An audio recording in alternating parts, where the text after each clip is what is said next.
My wife threw me out after her close friend said I was flirting with her. 5 months later, the real truth came out, and I handed over divorce papers. My wife kicked me out of our home, utterly convinced by a lie her best friend spun. By the time the truth finally surfaced, 10 weeks later, my entire life was already irreparable. I'm 34. I own an auto restoration shop in Phoenix, Arizona, and I honestly thought I had everything figured out. That is, until one Tuesday night when my entire world exploded. I met Natalie 7 years ago at a car show. She wasn't even into cars, but she stopped to talk anyway, and I fell hard. We dated for 2 years, got married at a small vineyard wedding in Flagstaff, and bought a house in a quiet neighborhood where we planned to start a family. The first 3 years were rock solid. We were happy, stable, truly building something real together. Then Chloe moved back to Arizona. Chloe was Natalie's college best friend who'd been living in Illinois. When she relocated back, about 2 years into our marriage, Natalie was absolutely thrilled. I tried to be supportive, because Natalie talked about how close they used to be, how Chloe was like a sister to her, and all I wanted was for my wife to be happy. But Chloe started coming over constantly, 3 or 4 times a week, staying for hours. I'd come home to find her on my couch, drinking wine with Natalie like she lived there. At first, I really made an effort to be friendly, but I noticed things that made me uncomfortable almost immediately. Chloe would stare at me with this cold, analyzing look. It wasn't flirtatious, just intense and unsettling. And whenever Natalie would kiss me or touch me in front of her, Chloe's expression would darken for just a second. She made subtle comments, too. Little digs disguised as jokes about how nice it must be for Natalie to have someone to take care of her, always implying I was some kind of burden.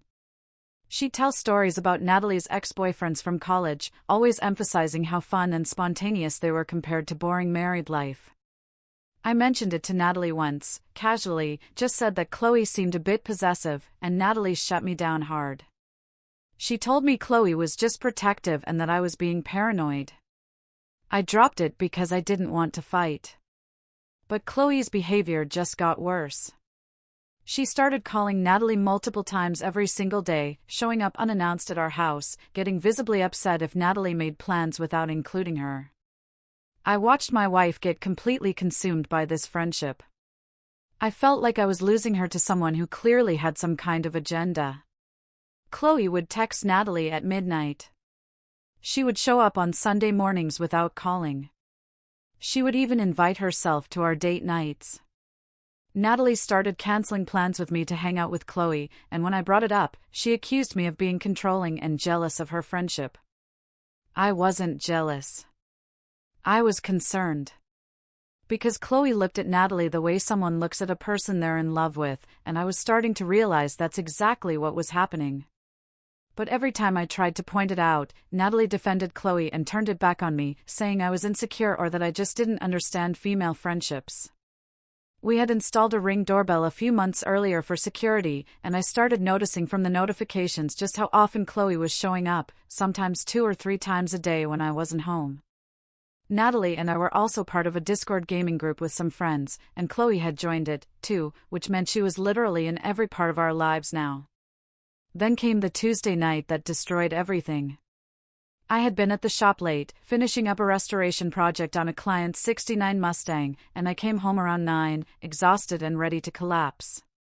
Natalie was sitting at the kitchen table, and the second I walked in, I knew something was catastrophically wrong. Her face was pale, her eyes swollen and red from crying, and she looked at me with pure disgust. I asked what was wrong, genuinely confused and concerned, and she stood up, her hands shaking with rage. She told me that Chloe had revealed what I did, and I had absolutely no idea what she was talking about. Then she dropped the bomb that would end my marriage. She told me that Chloe claimed I had tried to make a move on her, that I had cornered her in the hallway last week when Natalie was in the bathroom and told her I was attracted to her, that I had touched her arm and asked if she ever thought about us together. The accusation hit me like a freight train. I had never, not once, not even remotely, said or done anything like that to Chloe. I had actively avoided being alone with her specifically because her behavior made me so uncomfortable. I told Natalie it was a complete lie. I begged her to think logically about how insane the accusation was. I reminded her that I had expressed concerns about Chloe's possessive behavior months ago, but she wasn't listening to a single word I said. Natalie screamed at me, asking why Chloe would lie, saying she was her best friend with no reason to make this up, and claiming I had always been weird around her. I tried everything. I reminded her of every time I had tried to avoid Chloe, every conversation where I had expressed discomfort, every red flag I had pointed out that she had dismissed. Nothing worked. Natalie's mind was made up. And in that moment, I realized Chloe had completely poisoned her against me. Natalie told me to pack a bag and get out of the house immediately. I refused at first, because it was my house, too. I had paid the down payment. But she threatened to call the police and tell them I made her feel unsafe. So, I packed some clothes, grabbed my wallet and phone, and walked out of my own home. I sat in my truck in the driveway for 20 minutes, staring at the house I had worked so hard to buy, watching the lights go off one by one, and the reality of what just happened started sinking in. My wife had believed a lie from her best friend over 7 years of marriage and partnership. She had chosen Chloe over me without even questioning the story or asking for my side. And the worst part was, I knew exactly what Chloe was doing. She wanted Natalie for herself. She had been slowly isolating her from me for months. And this was the final move to push me out completely. I drove to my buddy Ethan's apartment and crashed on his couch that night. I didn't sleep at all. I kept replaying the conversation, trying to figure out where I went wrong, how I could have prevented this, what I could have said differently. But the truth was, there was nothing I could have done. Chloe had planned this. She had fabricated a story designed to destroy my marriage, and Natalie had believed her without hesitation. My life had collapsed in less than 24 hours, and I had no idea how I was going to prove my innocence or get my wife back. All I knew was that Chloe had won, and I was completely powerless to stop it. I spent the first week at Ethan's apartment in complete shock, sleeping maybe 2 hours a night, barely eating, just replaying everything in my head, trying to make sense of how my life had fallen apart so fast. Ethan was a good friend. He let me crash without asking too many questions at first. But eventually, I told him everything, and he was the only person who believed me. From the start. The reason Natalie believed Chloe so easily was something I didn't fully understand until later. But looking back, I could see how Chloe had been planting seeds for months. She had been making comments to Natalie about how I looked at other women, how I seemed distant, how marriage changes men and makes them look for excitement elsewhere. Natalie later told me that Chloe had been sharing articles about infidelity and emotional affairs, casually bringing up stories about friends whose husbands had cheated, all while pretending to be concerned about Natalie's happiness. Chloe had been grooming Natalie to distrust me long before she made the accusation. So, when she finally dropped the bomb, Natalie's mind was already primed to believe it. The manipulation had been so gradual and subtle that Natalie didn't even realize it was happening. Natalie tried to contact me exactly once, 3 days after she kicked me out. She sent a single text message asking if I had anything to say for myself, if I wanted to come clean and apologize. I responded immediately, telling her again that I had done nothing wrong, that Chloe was lying, and that I needed her to actually listen to me and think critically about the situation.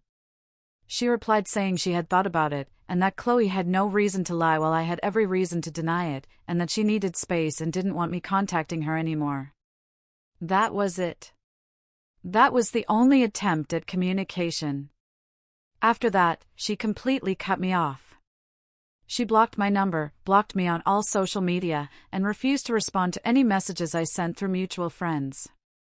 It was like 7 years of marriage meant absolutely nothing. Like I was a stranger she wanted erased from her life.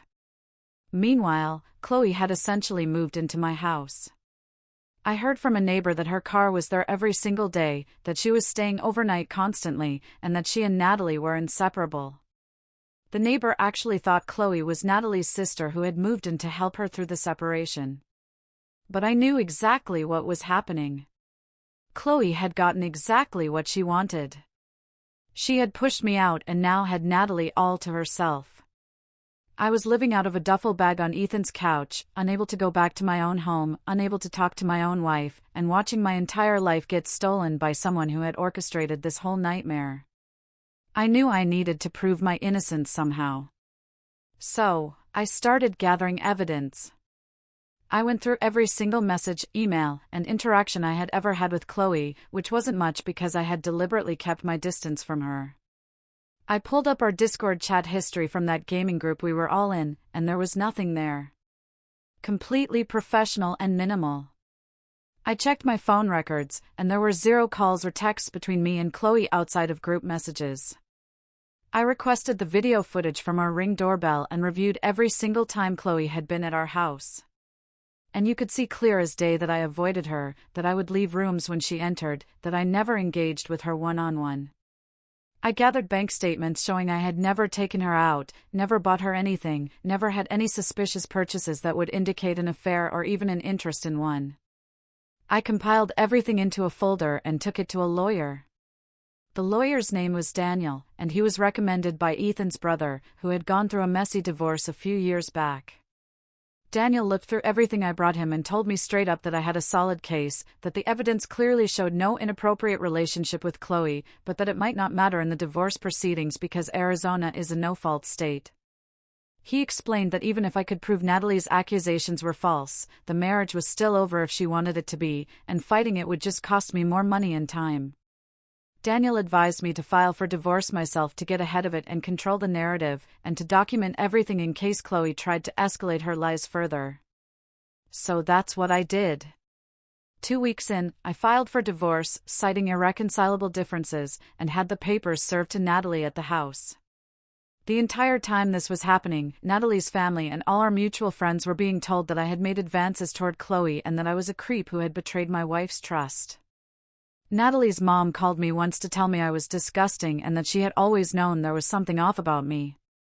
Natalie's sister posted vague things on social media about men who disrespect their wives and how women should always believe other women. Our friend group completely froze me out. Nobody reached out. Nobody asked for my side of the story. They just accepted Chloe's version as fact because she was crying to everyone about how uncomfortable I had made her and how brave she was for finally telling Natalie the truth. I lost my wife, my home, my reputation, and my entire social circle in a matter of days. All because of one calculated lie. I threw myself into work because it was the only thing I had left. I was at the shop 12 to 14 hours a day, taking on extra projects, staying late to avoid going back to Ethan's couch, just trying to keep my mind occupied so I wouldn't spiral into complete depression. My employees noticed something was wrong, but I didn't tell them the details. I just said I was going through a separation and left it at that. The only thing that kept me sane was knowing that I had the truth on my side. That eventually, somehow, this would come out. But as weeks turned into months, I started losing hope that it ever would. Then, 10 weeks after Natalie kicked me out, I got a phone call that changed everything. It was Natalie's mom, the same woman who had called me disgusting and cut me off completely. Her voice was shaking when she spoke. She told me she needed to tell me something. Something had happened. I needed to know the truth. My heart was pounding because I had no idea what was coming.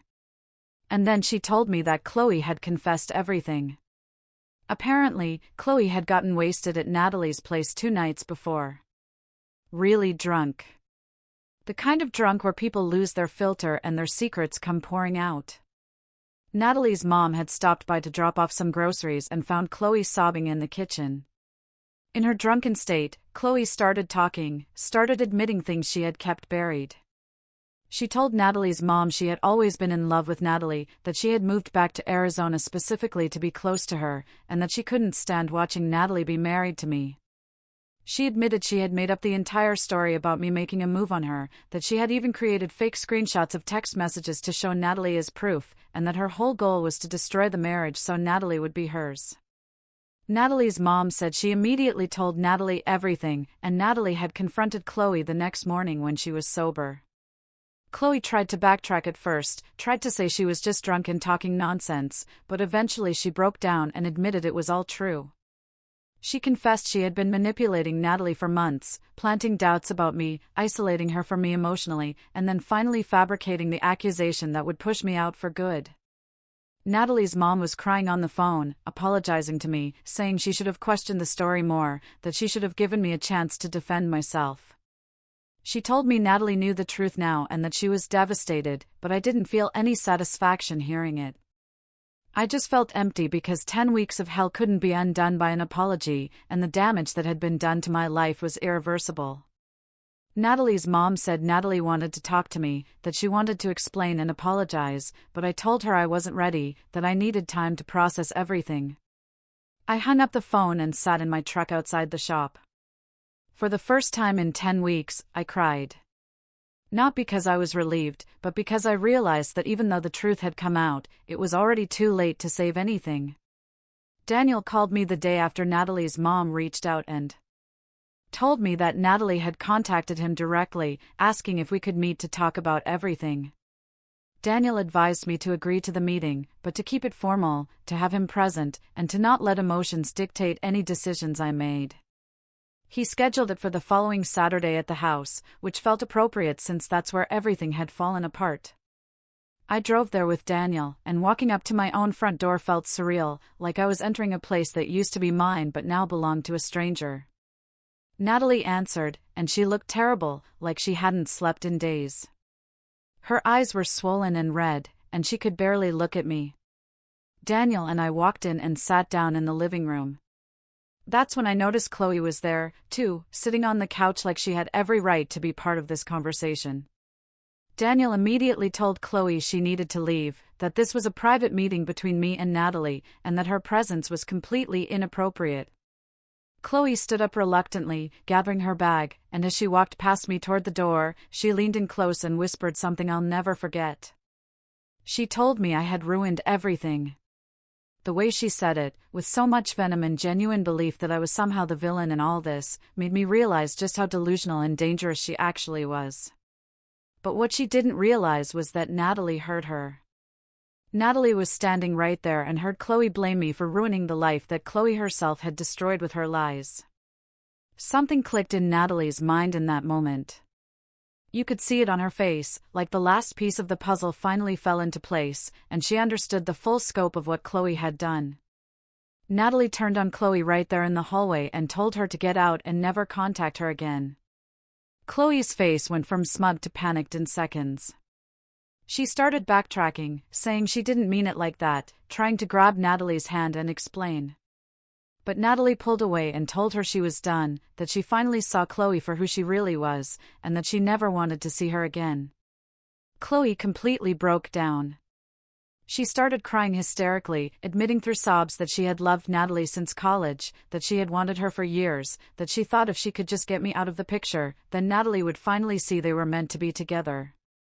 She was saying all of this out loud, confessing everything, and it was honestly disturbing to watch someone unravel like that. Daniel physically escorted Chloe to the door and told her to leave or he would call the police. She finally left, still sobbing, getting into her car and driving away. The house was silent after that. Just me, Natalie, and Daniel sitting in the living room that used to be ours. Natalie tried to talk. She tried to apologize. She told me she knew she had made a terrible mistake, that she should have believed me, that she should have seen through Chloe's manipulation. She was crying and her hands were shaking, and she kept saying she was sorry over and over, but I felt nothing. I sat there listening to her apologies and explanations, and all I could think about was how easily she had thrown away 7 years. How quickly she had believed the worst about me, how she had chosen Chloe over me without a second thought. Daniel pulled out the divorce papers from his briefcase and set them on the coffee table in front of us. Natalie looked at them like they were a death sentence, and she begged me not to do this. She asked me to give her a chance to make it right, to prove that she still loved me and that we could rebuild what we had. But I was done. I picked up the pen and signed the papers right there on the coffee table without saying a word. Natalie completely fell apart. She dropped to her knees in front of me, begging me to reconsider, telling me she would do anything, that she would cut off everyone who had doubted me, that she would spend the rest of her life making it up to me. I looked at her and told her the only thing I had left to say. I told her she had believed everyone except me. The person who had stood by her for 7 years. The person who had built a life with her. And that I would never forgive her for that. I told her trust was the foundation of everything and she had destroyed it beyond repair. Not Chloe, but her, by choosing to believe a lie over the truth. Daniel and I stood up. He collected the signed papers, and we walked out of that house for the last time.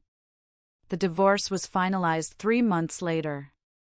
I used that time to rebuild everything Chloe and Natalie had destroyed. I expanded my shop, bought the unit next door, and turned it into additional workspace. I hired 2 more employees and started taking on higher-end restoration projects that brought in serious money. I finished the Challenger I had been working on, and it became the centerpiece of my personal collection. I started going to car shows again, networking, rebuilding my reputation in the local car community, and slowly, my life started to feel like mine again. I took some time to actually process what had happened. I started seeing a therapist to work through the betrayal and anger and focused on rebuilding myself before jumping into anything new. I needed to learn to trust again, to understand why I had missed so many red flags, and to make sure I was whole before bringing someone else into my life. It took about 6 months, but eventually I started feeling like myself again, like the person I was before all this happened. That's when I met Sophia at a car show where I was displaying the Challenger. She worked in real estate, and she was everything Natalie wasn't. Independent, secure, and drama-free. We took things slow, but it felt right in a way my marriage never had. She knew my story. I was upfront about everything from the start, and she never made me feel like I had to prove myself or earn her trust.